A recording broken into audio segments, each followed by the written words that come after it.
মাথায় ছড়ে যাবে।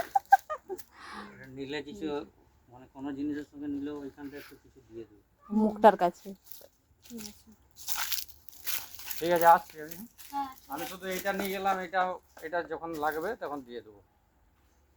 ও যখন লাগবে কোনো কাজে লাগবে না। কোন এটা কি লাগবে না আমাদের? এটা যখন ওইখানে কানেকশন হবে তখন লাগবে। এটা তোমাদের কাছে থাকা মানে হারিয়ে গেলে তখন আর পাবো না, তখন কিনতে হবে তোমাদের।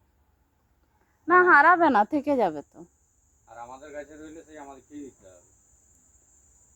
রেখে দিলে রাউটারটার সময় ওটাও থেকে যাবে, তো কোনো তাহলে অসুবিধা নেই। রেখে দিই। হ্যাঁ হ্যাঁ তখন যদি না পাই তখন কিন্তু কিনতে হবে, আগেই বলে দিচ্ছি। ঠিক আছে। আমরা কোথায় কি করব, আমরা তার বাচ্চা নই, যত্ন করে রেখে দেয়। না না, যতগুলো জায়গায় রেখেছি সেইটা লাস্টে পাওয়া যায় না। হ্যাঁ শুধু এইটাই রাউটার? ওটা রাউটার না, ও রাউটার ভেতরে আছে, এটা আরেকটা ইয়ে গো কানেকশন। আচ্ছা